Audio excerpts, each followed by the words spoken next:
ராகு கர்மாலையும் 2 விதமான கேரக்டர்ஸ் இருக்குது, ஆட்கள் இருக்காங்க. ஒன்று வந்து பார்த்தீங்கன்னா பேராசை பிடித்த நபர்கள். அதாவது நான் நிறைய வீடியோஸில் சொல்லியிருக்கேன். டீ கடையில் உட்காந்து அந்த டீக்கு எப்படி காசு கொடுக்கறது, டீ செலவுக்கே காசு இல்லாமல் அடுத்தவங்க கிட்ட கடன் பக்கத்தில் கோர்த்து விட்டுறணும்னு நினைக்கிறது. டீக்கே அவன் குடிக்கிற டீக்கே அவன்கிட்ட காசு இருக்காது.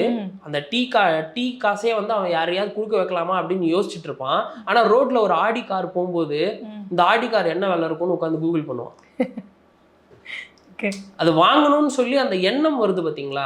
ப்ராக்டிக்கலாக நமக்கு டீ குடிக்கிறதுக்கே காசு இல்லை அப்படின்ற ஒரு நிலைமை நமக்கு இருக்கும்போது அவங்க இப்படி ஆசைப்படுவது அப்படின்றது வந்து மிகவும் அது வந்து என்ன சொல்றது, மலைக்கும் மடுவுக்குமான ஒரு டிஃப்ரென்ஸ் இல்லையா? ஸோ அதனால அது வந்து பேராசை பிடித்த நபர்கள்.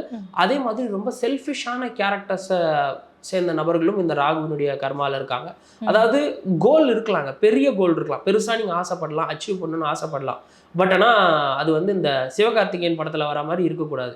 ஒரு படத்தில் ஆடி கார் வாங்க போவாங்க இல்லையா, அந்த மாதிரி ₹1 இல்லாமல் அவங்க ஆடி கார் வாங்க போவாங்க, கையில் ₹1 இல்லாமல் ஆடி கார், அந்த மாதிரி இருக்கக்கூடாது. கோல் ஃபிக்ஸ் பண்ணி நம்ம அதுக்கு ஒர்க் பண்ணோம் அப்படின்னா டெஃபினட்டாக நம்ம அதை அச்சீவ் பண்ணலாம், தப்பு இல்லை. இப்போ அதுக்குன்னு ரொம்ப ஏழையாக இருக்கிறவங்க கார் வாங்கக்கூடாது அப்படின்னு நான் சொல்ல வரல.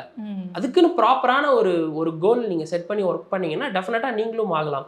பட் ஆனால் அந்த பேராசைப்படுதல் அப்படின்றது இருக்கவே கூடாது.